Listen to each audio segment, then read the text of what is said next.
Good morning, Average Dude Nation. Today I'm coming at you with the second video in the Type 1 Diabetes series, and I'm going to be discussing why I decided to get an insulin pump and why I decided to get a continuous glucose monitor.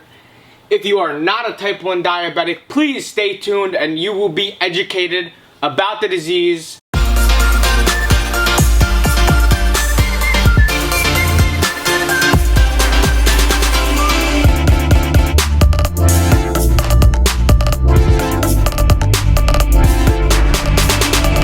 For those of you who don't know who I am or anything about me and just clicked on the video because of the title, thank you for tuning in. So I'm 19 years old and I was diagnosed in July of 2016, so a little bit over a year ago now. It's called juvenile diabetes or type 1 diabetes, and most people get diagnosed when they're, younger child, but it is possible for someone, in their late teens and even way later on in life, 30s, 40s, 50s, 60s, it's still possible for them to get type 1 diabetes. Basically, I was admitted to the hospital.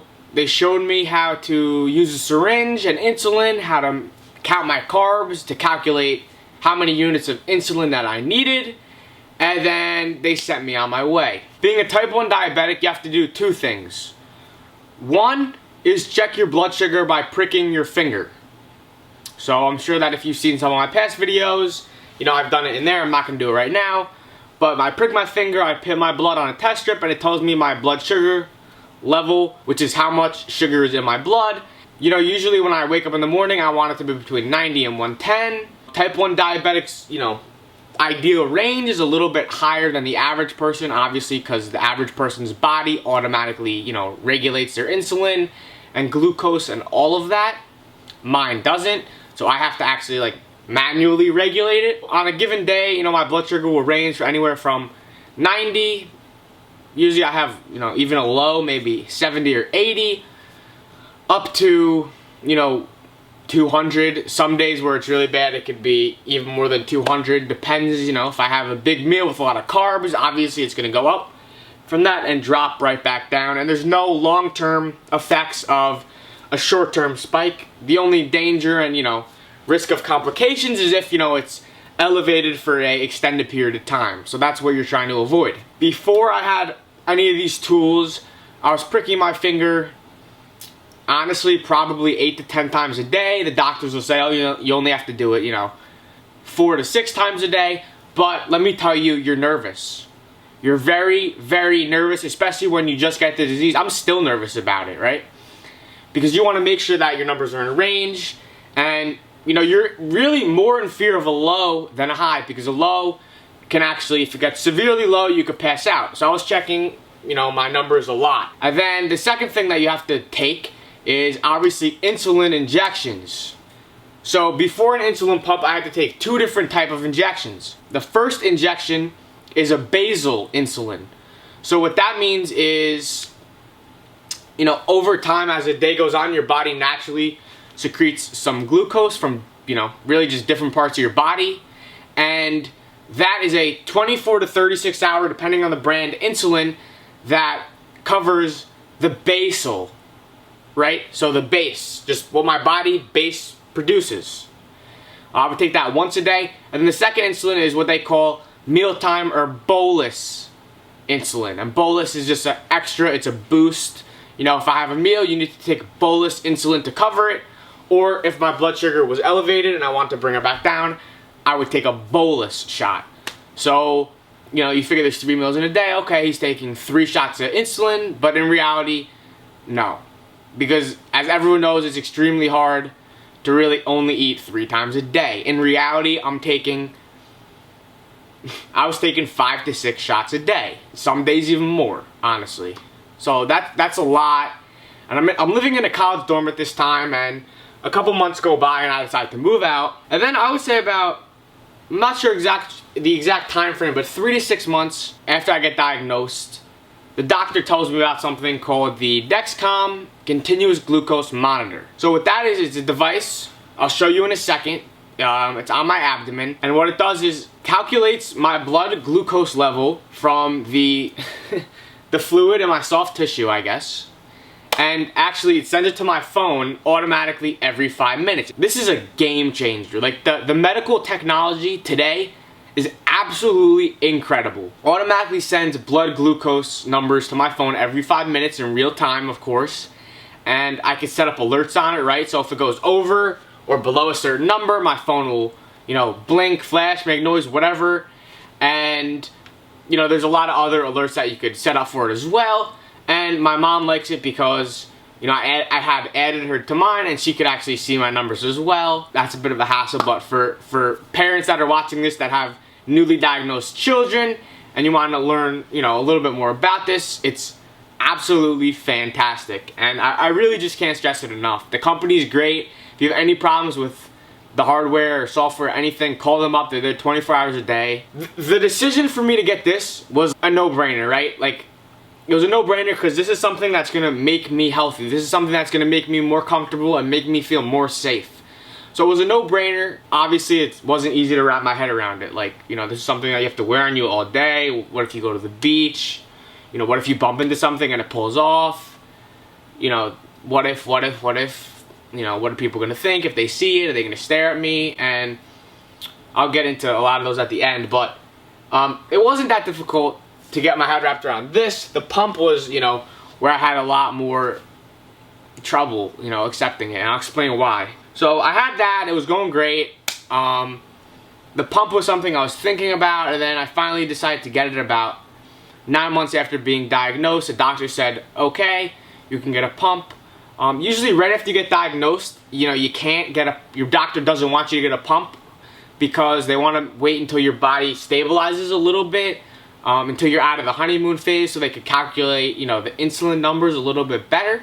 So 9 months passed, I got the okay. They said, you know, we have 6 different pumps, look at them, here's some pamphlets, read about it. I picked one out. It's called the Tandem T-Slim pump. Very, very advanced in my opinion. It had a touchscreen, you know, and the main difference was that, like, in my opinion, out of all the pumps, it was the only one who actually, you know, the demographic who was focused to was like younger kids, right? The other ones, like, they were like old school. They had like these buttons on them, and this one I felt like it just appealed to me more, and it just, you know, it was small, it looked nicer. I wanted that one, and I really, really wanted that one. You know, we put in the prescription for it, and the insurance company, which is United Healthcare Oxford, that we have, says, no, you can't get it because we have an exclusive deal with Medtronic, which is another pump manufacturer. So you can only get a pump if it's a Medtronic pump. And I had seen the Medtronic pump, and it wasn't horrible. It was, you know, wasn't anything bad. But I said, like, this is not something that I want to settle on. Like, I don't want to just settle for what they're telling me I can have. I want this. This is something that's going to be on me 24/7. I don't want to settle for it. Keep in mind that through this whole process, I was doing this because I knew that it would be better for me physically. I would be healthier. It would be safer. That's why I decided to get the pump. But in the back of my mind, this was not a decision that, like, I really, like, wanted to do, right? It wasn't like, oh yeah, let's do it, let's get it. It was something that every single day leading up to it, and even now, I still think about, and I still struggle with. I struggled with this before I even got the pump when I was doing the injections. It's like, how many times can you inject yourself, like, before you just have a breakdown, right? Where it's like, why do I have to, like, you know, like, this sucks, really, is what it is. And anyway, so I appealed the pump so I could get the one I want. They said no, and I said, you know, I really want it. But the issue is that out of pocket, you know, for cash, the pump costs like $5,000 plus. So obviously, you know, we said, okay, let's just get the one that the insurance wants me to get. I was not happy about it at all. So I got it. I'm wearing it right now. I've been wearing it for probably about 2 or 3 months now. 3 months, I think. And my numbers have been way, way better. Not even close. It just makes it way easier to manage it. Because instead of having to actually, like, give yourself another injection, go into the bathroom, you can just do it. You know, I have it on my waistband right here. The extra tubing. I just tuck into my shorts. I might as well just show you at this point. This is the pump site. This gets changed every 3 days along with the insulin. And then this thing is the Dexcom continuous glucose monitor that goes to my phone. This gets changed every week. So I got it. It's been fine. You know, it wasn't the one that I wanted, but I can't complain about it really. And the only reason that I recommend it is because, like, the only reason that anyone would, like, refuse this, really, you know, if they unless they physically, you know, can't put it on their body. Some people are like, a lot of bodybuilders that I see that are type 1 diabetics don't wear it. That's because they're very muscular, and I believe it's very difficult to wear these when you're muscular. But for 99% of the people that are not muscular and ripped, the only reason that you wouldn't wear this, because you're being stubborn and because you care about what other people are going to say about you. Nobody's going to say anything to you. And no one's going to think any less of you.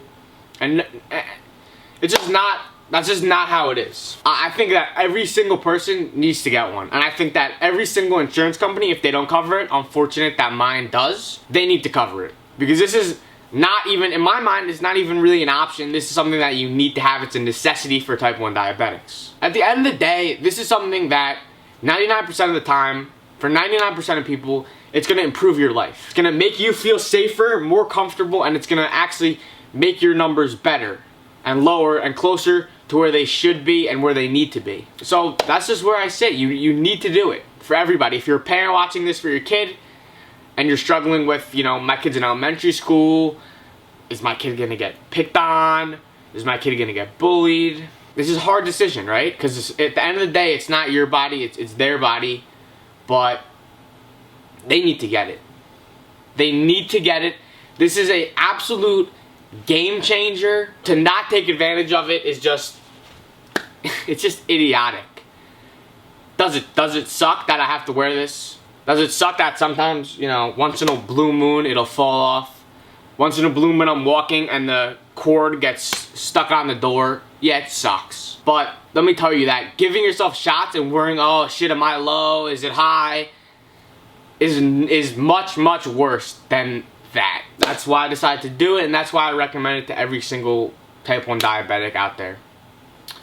Hopefully, you know, you guys learned a little bit about insulin pumps and, you know, continuous glucose monitors and kind of just the reasons and my reasoning as to why I feel that I needed it and why I think that every type 1 diabetic needs it. So if you enjoyed the video, please, please, please subscribe down below. Give the video a thumbs up. If you have any questions, or even if you have any ideas for diabetes videos or any other fitness, health related videos, product reviews, please comment it down below and go ahead and share the video. Click that plus down below as well. And I can't thank you guys enough for watching it, and I'm working on some more content for this type 1 diabetes series. So stay tuned for that next week. And I'll see you in the next one, guys. Average Dude Nation, we're growing every day. See ya.